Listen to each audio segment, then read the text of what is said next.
RT admission 2026-27 तर जेही विद्यार्थी वेटिंगमध्ये होते तर त्यांची पहिली लिस्ट लागलेली आहे. आता विद्यार्थी वाट बघत आहे वेटिंगमध्ये दुसरी लिस्ट, म्हणजे साधारणतः ती तिसरी लिस्ट म्हणतो आपण त्याला, कारण की पहिली लिस्ट रेग्युलर, त्यानंतर एक लिस्ट लागली ज्यामध्ये विद्यार्थी सिलेक्ट केलेले आहे ते म्हणजे वेटिंगमधले, ती दुसरी लिस्ट, आणि आता लागणार आहे तिसरी लिस्ट. तर बघू शकता जेही विद्यार्थी वेटिंगमध्ये असेल तर त्यांच्यासाठी आनंदाची बातमी आहे, कारण की यामध्ये मुदतवाढ झालेली नाही आहे. बघू शकता 23 तारीख लास्ट डेट होती दुसऱ्या लिस्टवाल्यांसाठी आणि त्यामध्ये मुदतवाढ झालेली नाही आहे.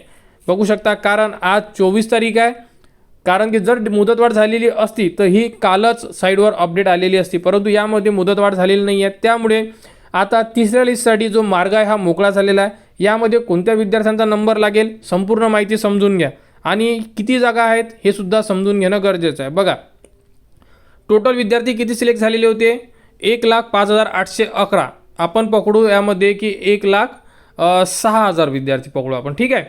तर एवढे विद्यार्थी सिलेक्ट झाले, यामधून 79 म्हणजे आपण 80,000 विद्यार्थी जी पहिली लिस्ट होती त्यामध्ये सिलेक्ट झालेले आहे. ओके, आणि त्यानंतर यामध्ये 9,000 विद्यार्थी समजा इथे सिलेक्ट झालेले आहे. साधारणतः आपण पकडू की ॲडमिशन किती विद्यार्थ्यांची झाली आहे, 80 आणि इथे 10 पकडा समजा आपण एक ॲव्हरेज म्हणून, म्हणजे 90,000 विद्यार्थ्यांची ॲडमिशन ही कन्फर्म झालेली आहे, म्हणजे 89 झालेले आहे समजा, तरी आपण 90 पकडू, ठीक आहे. 90,000 विद्यार्थी सिलेक्ट झालेले आहे.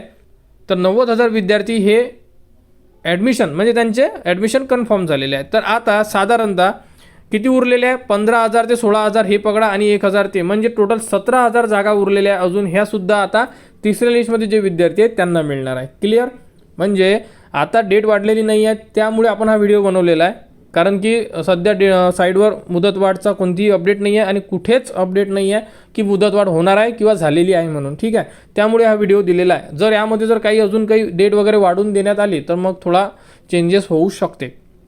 क्लिअर, तर 17,000 जागा ह्या तिसऱ्या लिस्टसाठी देण्यात येऊ शकतात.